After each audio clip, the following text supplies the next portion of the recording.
Saludos, les habla el Padre Ángel Siapi de la Parroquia Cristo Redentor en el Paraíso, San Juan, Puerto Rico. Bienvenidos a Saboreando la Palabra, el comentario a las lecturas de la misa dominical que comparto cada domingo antes de la misa de 10:30 de la mañana a través de la plataforma Zoom. En la descripción de este podcast encuentran de dónde están tomadas las lecturas del domingo. Tienen el enlace al guión de la Lectio Divina Comunitaria, el enlace a los apuntes a los que se hace referencia en el comentario y la dirección de la página web de la Parroquia Cristo Redentor.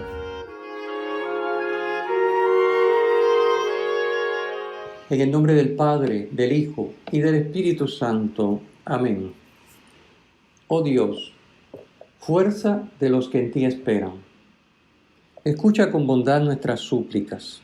Y pues sin ti nada puede la fragilidad de nuestra naturaleza, concédenos siempre la ayuda de tu gracia, para que al poner en práctica tus mandamientos, te agrademos con nuestros deseos y acciones. Por nuestro Señor Jesucristo, tu Hijo, que vive y reina contigo en la unidad del Espíritu Santo y es Dios por los siglos de los siglos. Amén. Bien, pues vamos a iniciar nuestro comentario de las lecturas que siempre nos ayudan a aprovechar mejor la proclamación de las mismas en la celebración eucarística y luego a trabajarlas a lo largo de los días de la semana. Como siempre les recomiendo tomar estas lecturas y volverlas a meditar ya con este trasfondo de lo que hemos comentado, de lo que hemos vivido en la celebración, de la homilía, en fin, muchos detalles que nos permiten dejar que Dios nos hable a través de esta palabra. Esa es la idea. ¿Okay? Esto obviamente vamos a tratar de hacer una comprensión humana y un comentario sobre lo que está escrito y para entenderlo mejor, pero la finalidad de todo esto es que entendiéndola mejor, el Señor pueda hablarnos mejor a través de esa palabra. Por lo menos hacer nosotros lo que nos toca, como dice el mismo Evangelio de hoy. Nosotros nos toca hacer lo nuestro, lo demás es de Dios, obviamente, lo veremos. Bueno, la primera lectura del profeta Ezequiel. Ezequiel está anunciando aquí el restablecimiento de la dinastía de David. Tenemos todo bien familiar la lectura de hoy, ese fragmento cortitito, una rama jovencita, recién brotada del alto cedro. Dios la va a arrancar y la va a plantar en un monte alto. Y esa ramita frágil va a llegar a crecer a un súper árbol. ¿Por qué? Porque es Dios el que la planta y es Dios el que lo hace crecer. Entonces, obviamente, en el momento que esto se escribe, este ramo, este retoño, se refiere al descendiente de Joaquín, a quien luego en su evangelio, en la genealogía de Jesús, lo llama Jeconías. Pero realmente sabemos que es una profecía mesiánica. Esa ramita tierna del árbol es Jesús, el Mesías. Fíjense qué hermoso. Podemos, a la luz de Jesús, todas las cosas que podemos ver que dice este fragmento, porque eso es lo hermoso de la palabra de Dios, se pronuncia en un momento dado de la historia, pero cuando llega a su cumplimiento y plenitud, que en este caso es con Cristo el Mesías, vemos un montón de detalles hermosos que estaban contenidos en esa palabra y que quizás probablemente no se refería a Joaquín, al descendiente al que se refiere, sino se refería a Jesucristo en última instancia. Entonces, miren qué hermoso, esa rama que Dios hace crecer y se convierte en el más alto y el más grande y el más frondoso de los cedros, y que se refiere a Jesús, va a ser tan grande y tan frondoso que va a ser capaz de albergar en sí, a su sombra, va a acoger a todo el mundo. Entonces, ese es Cristo. Es Cristo el que, convirtiéndose de una ramita, ¿verdad? A través de la genealogía de Mateo lo vemos, cómo llegamos hasta José, que es el descendiente de David, desposado con María, y de María, concibiendo por obra del Espíritu Santo, nace Cristo, Jesús. Entonces, esa ramita frágil, pero es Dios el que está ahí actuando. Esa ramita, el Mesías, se convierte en un árbol súper frondoso que ya no es solo para Israel, es para el mundo entero. Vienen las aves a anidar en ese árbol. El mundo entero está invitado a anidar en el árbol que es Jesús. Así que, pero fíjense qué hermoso que en la parábola de Ezequiel, esa ramita tierna, Dios la trasplanta y la siembra en un monte elevado para que dé fruto.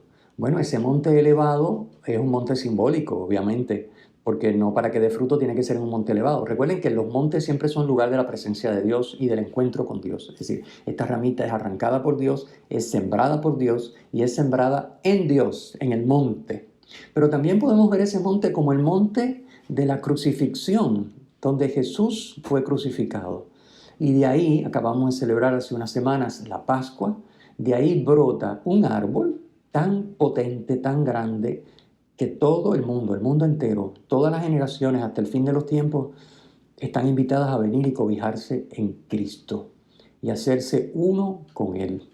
Así que podemos verlo también desde ese punto de vista. Cristo, esa ramita, va a ser sembrada en el Monte Calvario y ahí va a dar fruto para todo el mundo. Su pasión, muerte y resurrección es para todos.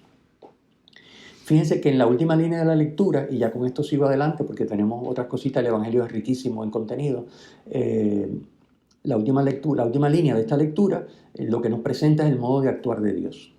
Pues dice, esto que parece que no puede ser, va a ser porque es Dios el que lo hace. Y porque es la ramita más humilde contra toda lógica humana. Uno, si fuera a buscar un alto cedro, crecer un alto cedro, uno que busca pues la mejor rama, la más prometedora, la que más fruto, más follaje tiene, porque esa es la que probablemente llega a ser un árbol más grande. Dios no, Dios trabaja al revés. La más tierna, la que no ha hecho nada todavía, que parece que no puede, y que, bueno, cuanto más frágil y más tierna, menos probabilidades tiene de sobrevivir y convertirse en un cedro frondoso. Pues esa es la que Dios escoge. Es lo que dice María en el Magnificat y es lo mismo que vamos a ver en la parábola del Evangelio.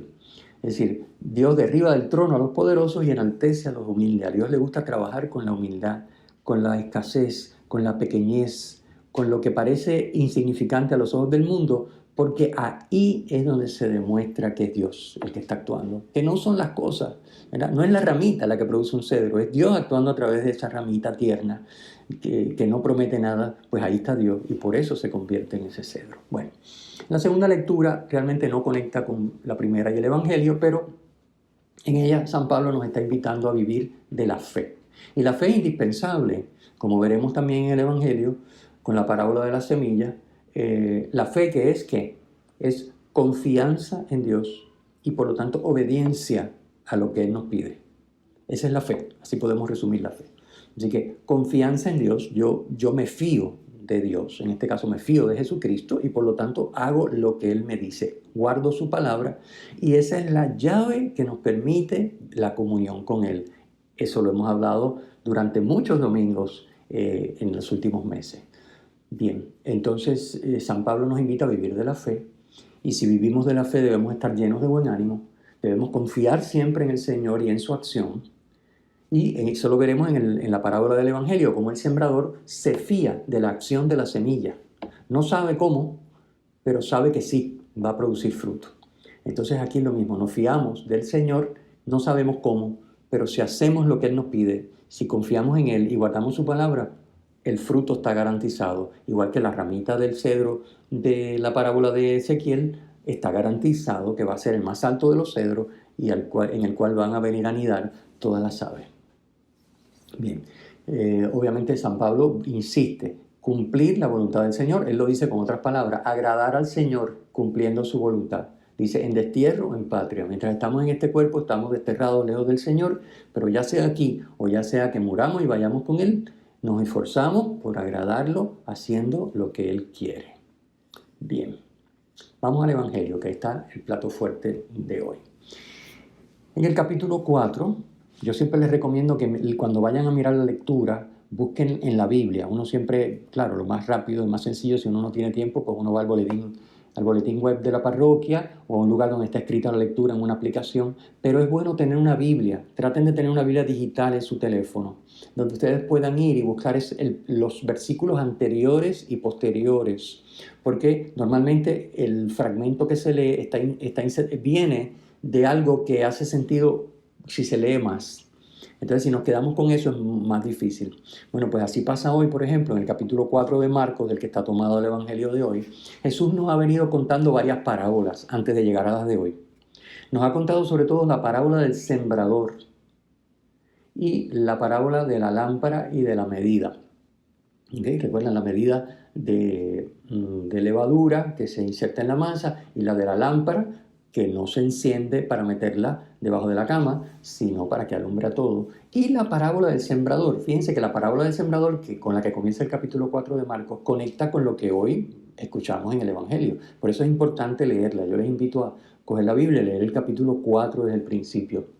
En la parábola del sembrador, el Señor nos dice que el sembrador salió a sembrar y fue echando en distintos lugares, ¿verdad? Y dependiendo del lugar en el que cayó, pues no dio fruto, o dio poquito, o dio mucho fruto. Así que el énfasis en esa parábola está en el terreno y el sembrador. Hoy, el énfasis de la parábola que vamos a escuchar hoy, que también es un sembrador que sale a sembrar, está en la semilla. Fíjense qué interesante. Está en la semilla. Este sembrador de la parábola de hoy, que de hecho hoy hay dos parábolas, ¿verdad? La del sembrador que sale a sembrar y la del granito de mostaza. El granito de mostaza es la que conecta con la primera lectura que hemos comentado de Ezequiel. Pero la del sembrador más bien aclara otro aspecto que no quedó tan enfatizado en la parábola del sembrador del principio del capítulo 4. ¿Okay? Porque esa parábola, como les dije, se enfocaba más bien en los terrenos y los frutos que podía dar la semilla en los distintos terrenos, según el terreno donde cayera. Como diciendo, miren a ver qué terrenos son ustedes, porque dependiendo del terreno que sean, pues es el fruto que van a dar. Hoy nos habla de la semilla, es decir, y al hablarnos de la semilla nos está diciendo no perdamos la esperanza. Pero a la misma vez hagamos lo que tenemos que hacer. Eso lo dice la parábola de hoy de una manera hermosa. Fíjense, es un sembrador que sale y siembra, pero dice que después duerme de noche y se levanta de mañana. Es decir, él hace lo mismo todos los días. Una vez que él siembra, una vez que él prepara el terreno, escoge la semilla, la coloca donde va en el terreno, él no está todos los días escarbando a ver por dónde va el crecimiento de la semilla, porque estropearía el crecimiento, ¿verdad? Estropearía el proceso de germinación. Él no está encima de la semilla o cuando sale el tallito, alándolo para que crezca más rápido porque tiene prisa en llegar a la cosecha. No, no, no.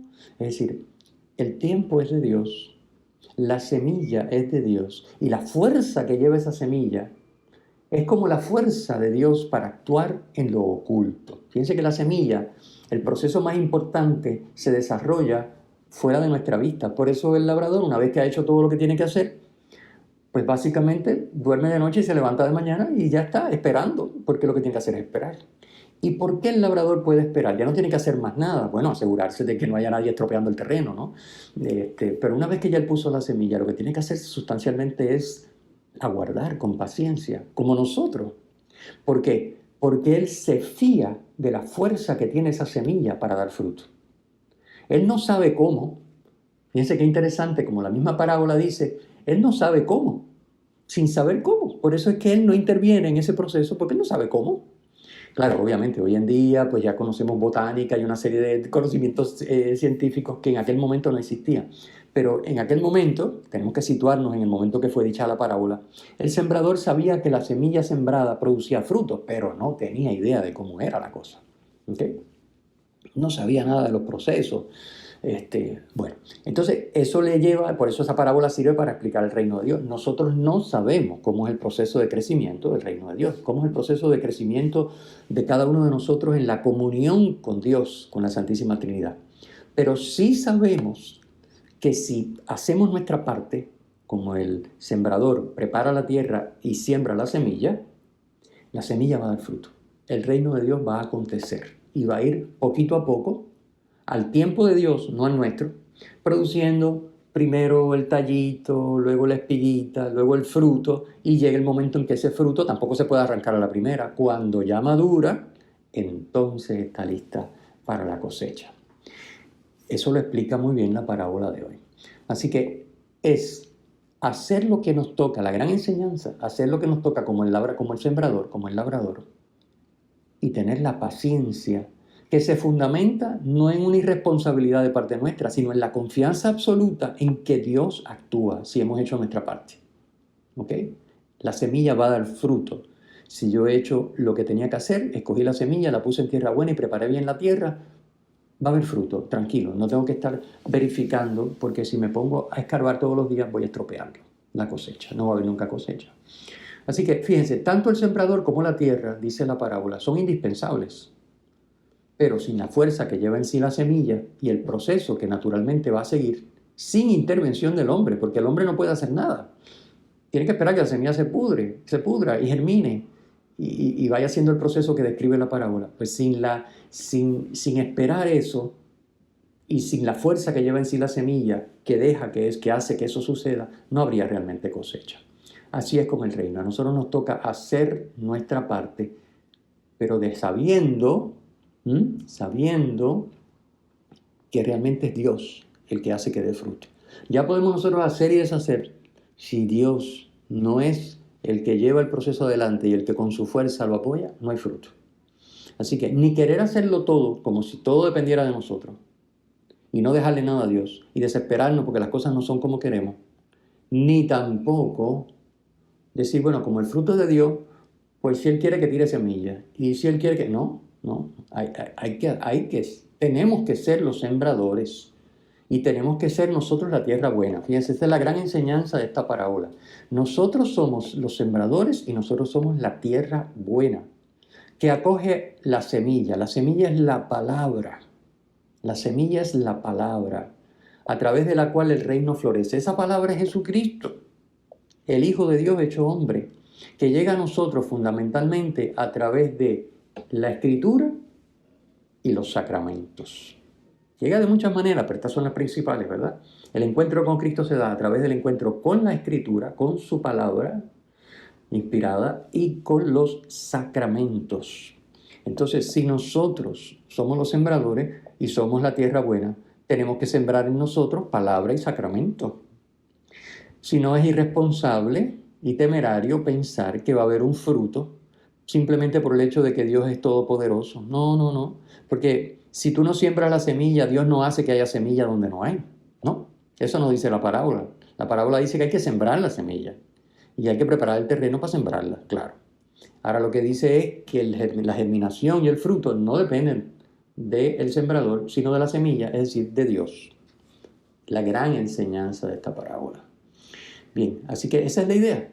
Y la cosecha obviamente sería la comunión plena con Dios. Esa cosecha se alcanza en la otra vida. Pero ya los santos, los que la iglesia declara santos, es porque ya han vivido esa comunión en esta vida. No es porque han sido santos después de muertos, sino porque ya la han vivido ahora y la iglesia los reconoce y los declara y los propone como modelo de santidad. Esos son los santos. Pues tú y yo estamos llamados a hacer también ese mismo proceso. Palabra sembrada en nosotros, para que dando fruto, Dios pueda ponernos cada vez más en comunión con Él y guardar su palabra, fidelidad a esa palabra. Por eso hay que consumirla. Palabra escrita, palabra sacramento. Hay que consumirla para que esa palabra pueda hacerse vida en nosotros. Si no dedicamos tiempo a la oración, no dedicamos tiempo a la lección, no dedicamos tiempo a la celebración eucarística, no dedicamos tiempo a prepararnos bien para comulgar, no confesamos con frecuencia, pues la semilla sola no va a funcionar. Una frase muy hermosa del Papa Benedicto XVI, aquí les pongo, está en el comentario que siempre pueden acceder al documento. Benedicto XVI en el Angelus del 17 de junio de 2012 dice: todo cristiano, por tanto, sabe bien que debe hacer todo lo que esté a su alcance, pero que el resultado final depende de Dios.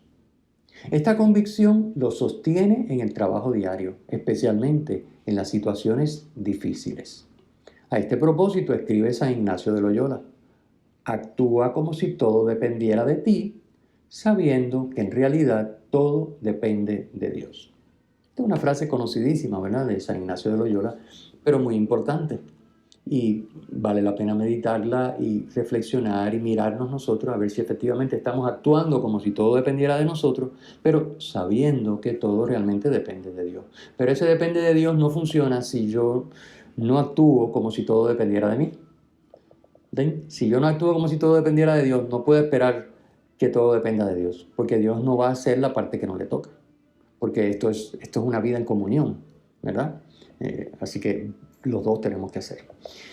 Bien, la segunda parábola del Evangelio la comentamos, que es la del granito de mostaza, una parábola también muy hermosa. Parece una cosa tan sencilla, porque Cristo hablaba con estos ejemplos cotidianos, ¿verdad? Tan sencillos de ese momento, una sociedad pues agrícola, del campo, gente humilde, y este es un lenguaje que llega y que se entiende fácilmente, y a nosotros se nos hace más difícil porque obviamente somos personas de vida en la ciudad, no estamos, normalmente no cosechamos, no sabemos de las cosas estas de los frutos de la tierra y de sembrar, y entonces, pero son hermosas estas parábolas, hermosas.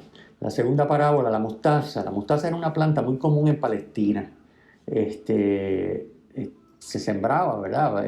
En todas partes. Era muy común, pero también en las riberas del lago y del Jordán, del río Jordán.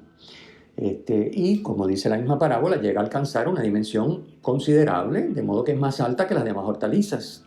O sea, varios metros, 2, 3 metros de altura, pues, de modo que las aves pueden venir y anidar, ¿ok?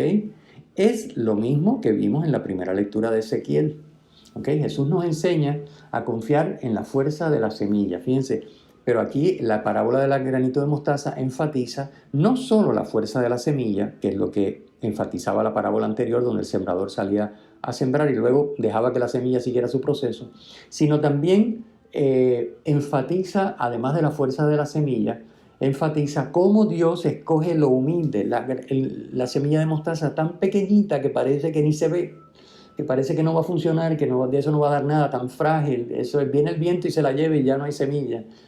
De ahí sale ese arbusto donde las aves pueden anidar. Es la manera de funcionar de Dios, es la dinámica del reino. Jesús lo ha dicho de 1000 maneras distintas. Nos ha dicho que para ser grande en el reino hay que ser pequeño. Que lo pequeño es lo que llega a ser verdaderamente grande, porque esa pequeñez es la que le permite a Dios manifestar su obrar. Y lo dice María en el Magnificat, que ya citamos al comentar la primera lectura. Ahí está esa dinámica del reino, está en las palabras de María en su oración, en su Magnificat. Derriba del trono a los poderosos y enaltece a los humildes. A los hambrientos los colma de bienes y a los ricos los despide vacíos. Es decir, los ricos no es lo que ellos hacen, es lo que Dios hace. Si tú estás saciado de ti mismo, no dejas a Dios hacer nada y acabas vacío. Y esto es lo mismo. Si tú eres poderoso y tú lo haces todo con tu poder y con tu fuerza, y no haces tu poder y tu fuerza vehículo para dejar a Dios actuar y obrar en tu vida, no vas a sacar nada. No vas a sacar nada.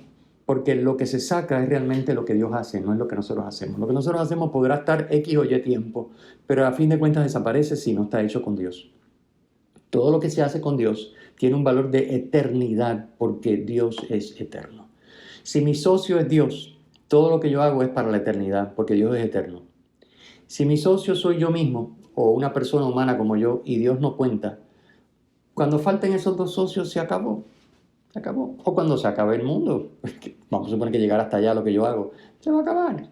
Solo lo que se hace con Dios y en Dios tiene valor de eternidad. Esto es bien, bien, bien importante. Fíjense, también San Pablo lo dice.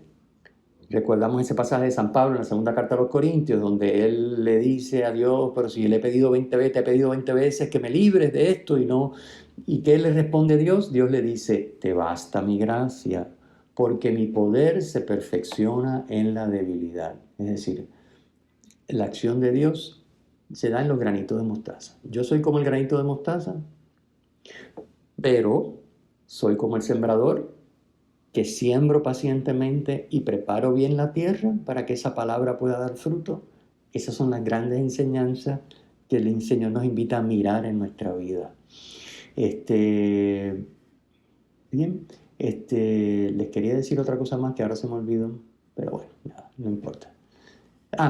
Que lo importante aquí es, como yo siempre les digo, que lo que hacemos, esto es también como podríamos decir como un resumen de la enseñanza de hoy, lo que hacemos es para dejar a Dios hacer. Esa idea a mí me ayuda mucho. Es decir, lo que yo hago no es que las cosas dependan de mí. Lo que yo hago, las cosas dependen en mí en la medida en que lo que yo hago es para dejar a Dios hacer. Porque Dios no hace si yo no hago mi parte. Entonces, tener eso en cuenta. Cuando obramos, es para dejar a Dios hacer. No es para alcanzar lo que queremos, aunque obviamente humanamente siempre tenemos un objetivo porque no estamos locos, pero es para dejar, en última instancia mi objetivo es, a corto plazo yo tengo un objetivo, pero mi objetivo a largo plazo en todo lo que hago es dejar que Dios a través de eso humilde que yo hago, de mi granito de mostaza, actúe y lo convierta en el arbusto donde otras aves pueden venir a anidar, es decir, donde otros se beneficien, no sé quiénes, pero Dios sabe cómo. Otros se van a beneficiar de ese granito de mostaza que yo estoy trabajando. Entonces, eso es bien importante. Hay un detalle adicional que les pongo aquí, ya con esto termino. Este está tomado de unos comentarios que yo extraigo de la página de merkabah.org, que tiene cosas muy interesantes. Y dice específicamente, con la parábola del grano de mostaza, lo voy a leer, Jesús se opone totalmente y frontalmente a la esperanza de grandeza y de dominio universales propios del mesianismo nacionalista. Israel no dominará a las demás naciones, ni el reino de Dios será en la historia un gran imperio, tampoco la Iglesia. ¿Cómo la multitud imbuida de nacionalismo iba a aceptar la exposición clara de esta realidad?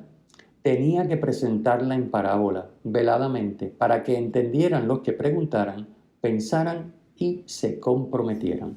Esto es muy interesante porque el mismo texto dice que Jesús se lo contaba todo en parábolas, solo se lo explicaba a los discípulos. Y uno dice, pero eso está tremendo, o sea que a los discípulos sí les explica, pero a la gente lo deja en parábola. Pues miren, esto es interesante lo que dice este comentarista.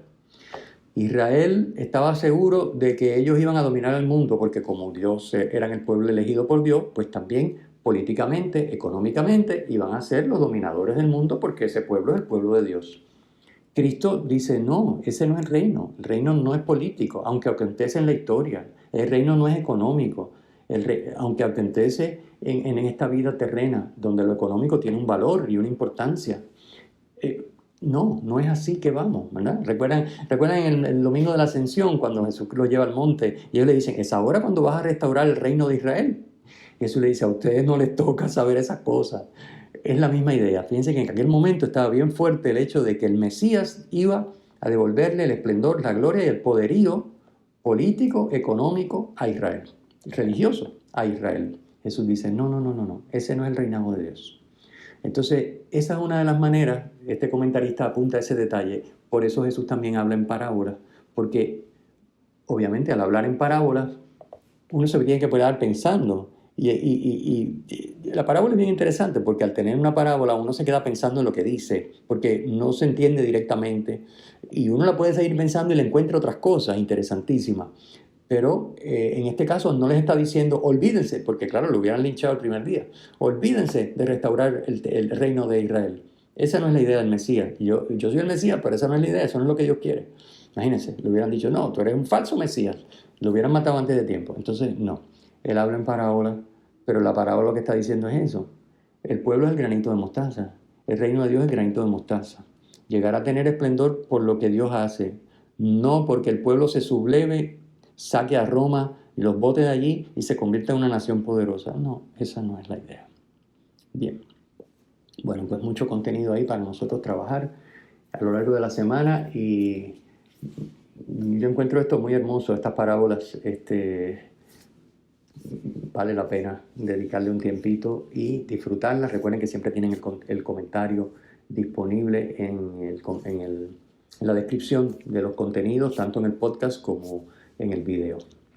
Terminamos con la bendición. El Señor esté con ustedes y con tu espíritu. Que la bendición de Dios Todopoderoso, Padre, Hijo y Espíritu Santo, descienda sobre ustedes y les acompañe siempre. Amén. Si te ha gustado este podcast, por favor, usa el enlace para compartirlo con tus amigos.